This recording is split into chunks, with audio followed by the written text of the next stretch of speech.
let's face it, you're not going on vacation when you're going on business travel. It's not like you're sitting on a beach or anything. So we're trying to think about your well-being, your fatigue when you're traveling, etc. So try and travel smart rather than continually traveling. And that's a message that we're putting out to individuals when they're traveling.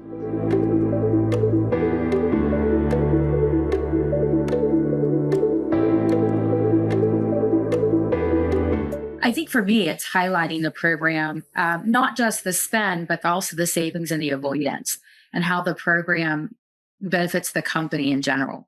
If we're having travelers go to a plant to work on equipment, we need to get them there safely and get them home safely. And then highlighting how we can do that with our CFO and show them the savings and the value. In our case, we noticed that the change in the travel industry is kind of needing a different type of TMC now that we had in the past. So what we did is we implemented a new travel agency that we can also work with our policy. So it's not the strict policy where you have a certain amount that you could spend. But what we did is we took average of cost in the actual area, right? The different travel that you're taking, what airlines you're using. We did like an average and then did an increment to that cost. So the associate could have the flexibility of choosing what type of fare do they want if something was easier for them and have it all be within policy.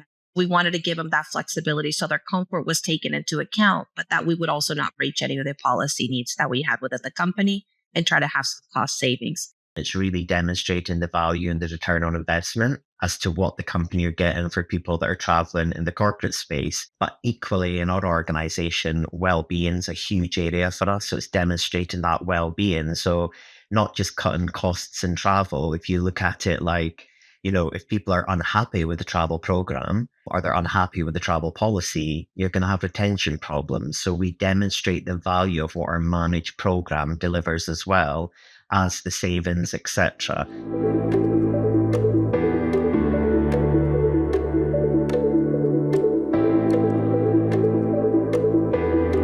There's so many different fraud activities now.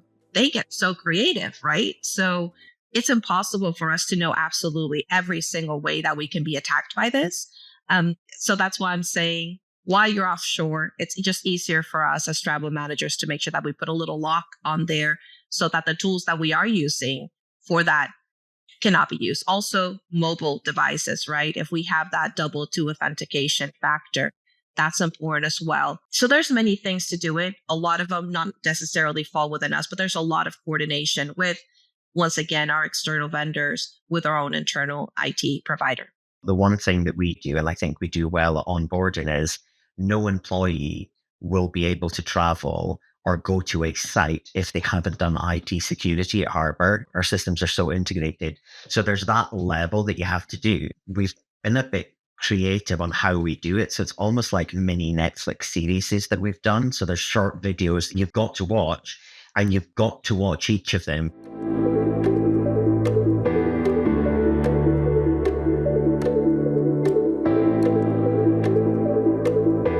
Our company has been embracing AI for a while now. We're starting to use it for the predictability of like our flights and things like that, and how we can, be a little bit proactive with our associates. Maybe, especially in the U.S., we have a little bit of problem with our FAA and the delays that it's causing everywhere. So we're trying to embrace some of the programs for that to help with our travel experience. We will be looking at how we can incorporate that to prevent some of the fraud and some of the other challenges that we face in travel.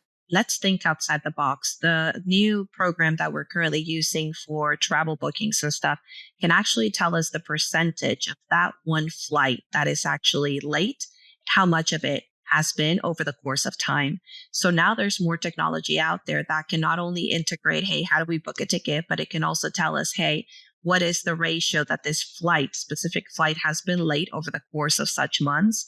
And, and be able to give us that data as well.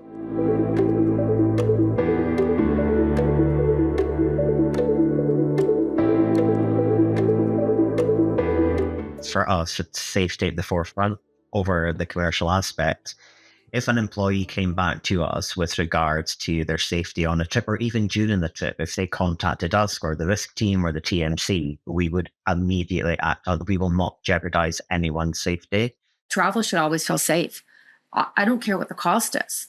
It's the safety aspect of it. If I need to pay more money for you to be at a nicer hotel for transportation, that's fine. It's what makes you feel comfortable and what's going to get you home safe.